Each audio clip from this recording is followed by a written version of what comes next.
ब्रह्मा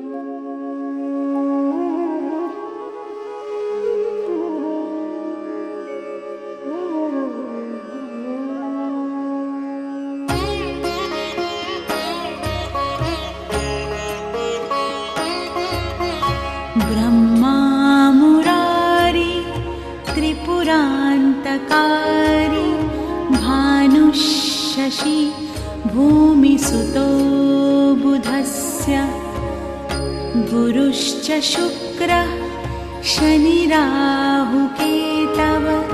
कुर्वन्तु सर्वे मम सुप्रभातम्।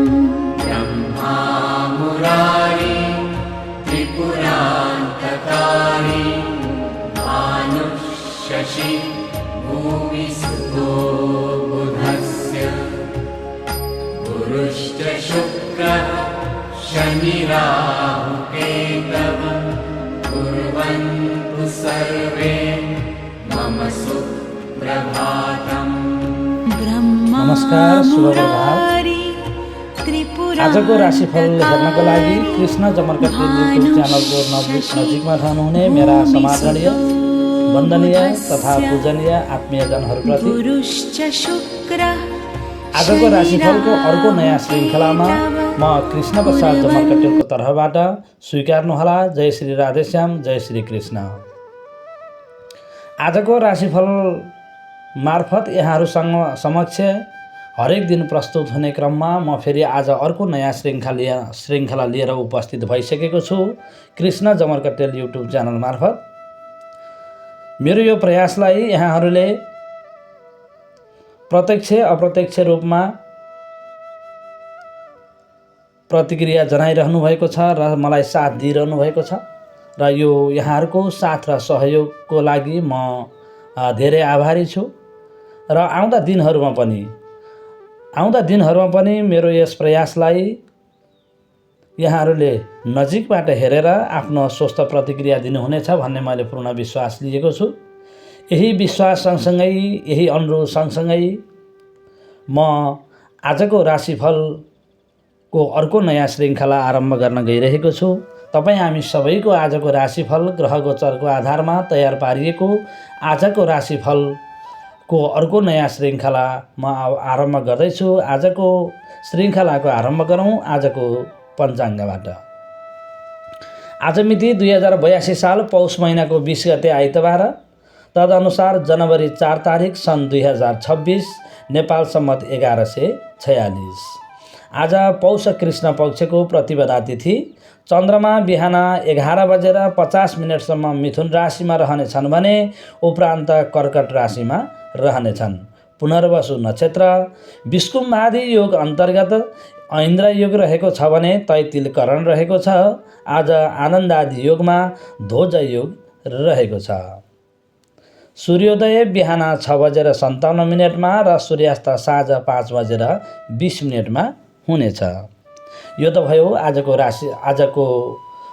पञ्चाङ्ग। अब आजको पञ्चाङ्ग सँगसँगै म आजको राशिफल प्रस्तुत गर्न गइरहेको छु। यहाँहरूले अन्तिमसम्म हेरेर मेरो यो प्रयासलाई अन्तिमसम्म हेरेर स्वस्थ प्रतिक्रिया दिनुहुनेछ भन्ने मैले पूर्ण विश्वास लिएको छु। यही विश्वास सँगसँगै अब म आजको राशिफलको आरम्भ गर्छु। आरम्भमा मेष राशि। मेष राशि हुनेहरूको लागि आज सबैको साथ र सहयोगले काममा उन्नति र प्रगति हुने देखिन्छ।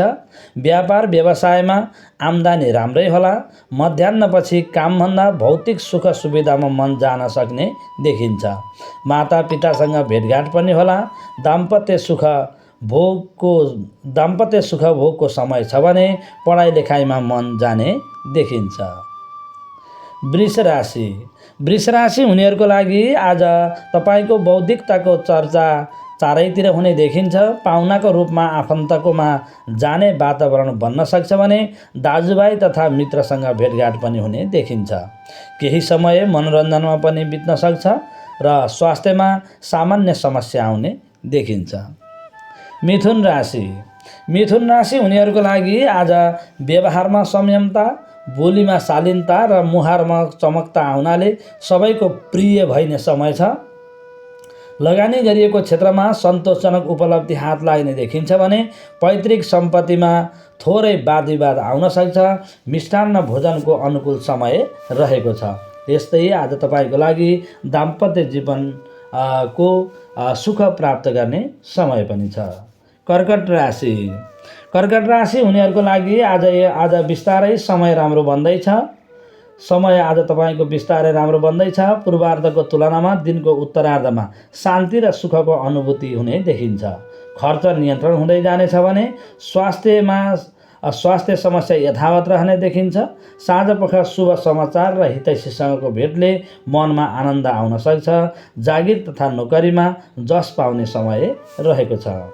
सिंह राशि हुनेहरूको लागि आज तपाईँको बोलीमा शालीनता र व्यवहारमा कठोरताको कारणले गर्दा आफ्नाहरू पनि विरोधी जस्तै हुन सक्नेछन्। शरीरमा आलस्यता आउन सक्छ। अचानक अनावश्यक खर्चमा परिन पनि सक्छ। साँझपख घरबाट केही टाढा जानुपर्ने देखिन्छ भने भौतिक साधनमा सामान्य क्षति बेहोर्नु पर्ने देखिन्छ। पढाइ लेखाइमा उच्च प्रगति हुने पनि आज तपाईँको समय रहेको छ। कन्या राशि हुनेहरूको लागि आज राज्य तथा समाजबाट उच्च पद र प्रतिष्ठा प्राप्त गर्नाले मनमा परोपकार र धार्मिक भावना जागृत हुने देखिन्छ। ठेक्कापट्टामा सोचे जस्तो प्रगति होला। माङ्गलिक कार्यमा शरीक हुने समय छ भने पढाइ लेखाइमा उल्लेख्य प्रगति हुने देखिन्छ। साँझपख केही शुभ समाचार सुन्न पाइनेछ भने हराएको वस्तु आज तपाईँको फेला पर्न पनि सक्छ। तुला राशि हुनेहरूको लागि आज उत्तम खालको समय छ। पैतृक सम्पत्तिको भोग चलनले उल्लेख्य प्रगति हुने देखिन्छ भने परिवारजन तथा आफन्तजनसँग भेटघाट होला। सभा समारोहमा आदि विशेष अवस्थामा तपाईँको निर्णय महत्त्वपूर्ण हुन सक्नेछ भने आज तपाईँको लागि दाजुभाइसँग सामान्य मनमुटाव पनि रहन सक्छ। पढाइ लेखाइमा त्यति मन जाने देखिँदैन। वृश्चिक राशि हुनेहरूको लागि आज मध्यम फलदायी समय छ। विरोधीहरूले दिएको विश्वासघातका कारण अनावश्यक खर्च र मुद्दा मामिलाबाट बिस्तारै मुक्ति मिल्ने समय छ। स्वास्थ्यमा क्रमिक सुधार आउँदै जाला। मनमा आस्तिक भावना जाग्ने देखिन्छ भने परिवारमा सामान्य मनमुटाव रहन सक्छ। अध्ययन अध्यापन मध्यम रहनेछ। धनु राशि हुनेहरूको लागि आज बडो मेहनतले सञ्चित गरेको धन खराब स्थानमा र खराब व्यक्तिसँग पर्न सक्छ। विश्वास गरिएका व्यक्तिले घात गर्दा सामान्य वादविवाद पर्न सक्छ। सामान्य चोटपटक र भौतिक साधनमा क्षति पुग्न पनि सक्छ। पति पत्नीमा सामान्य मनमुटाव कायमै रहला। प्रियजनसँग बिछोडिनुपर्ने देखिन्छ। मकर राशि हुनेहरूको लागि आजको समय बिस्तारै आफ्नो अनुकूल हुँदै आउनेछ। तपाईँको बौद्धिकता र कार्यकुशलताले विरोधीहरू पनि तपाईँको नजिक आउन खोज्नेछन् भने पति पत्नीमा सम्बन्ध राम्रो रहने देखिन्छ। अनावश्यक चिन्ता हट्दै जाला। सापट्टि दिएको धन फिर्ता आउन पनि सक्छ। स्वास्थ्य मध्यम रहने देखिन्छ भने पढाइ लेखाइमा त्यति मन जाने देखिँदैन। कुम्भ राशि हुनेहरूको लागि आजको समय मध्यम फलदायी रहेको छ। तपाईँको विरोध गर्ने मान्छेहरू निस्कन सक्छन्। बोलीको गलत अर्थ लाग्नाले वादविवादमा नपरिएला भन्न सकिन्न। स्वास्थ्यमा केही समस्या आउनाले खर्चमा वृद्धि हुन सक्ने देखिन्छ। त्यस्तै वैदेशिक रोजगारको काममा बाधा व्यवधानहरू पनि आउन सक्छ। र अन्त्यमा मीन राशि हुनेहरूको लागि भाग्योदयको समय छ।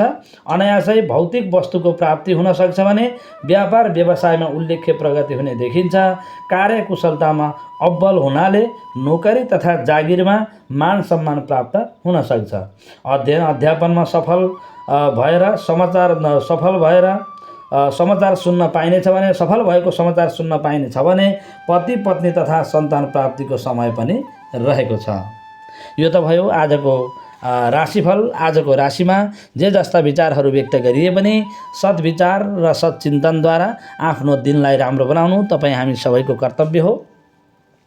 र मेरो यो प्रयासलाई अन्तिम समय हेरेर साथ दिनुहुने समस्त समादरणीय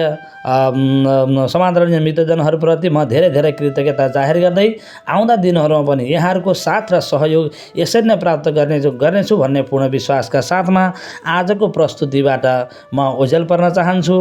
रहँदा बस्दा फेरि अर्को श्रृङ्खलामा यहाँहरू समक्ष उपस्थित हुने बाचा गर्दै म कृष्ण प्रसाद चमरकटेल बिदा हुन्छु।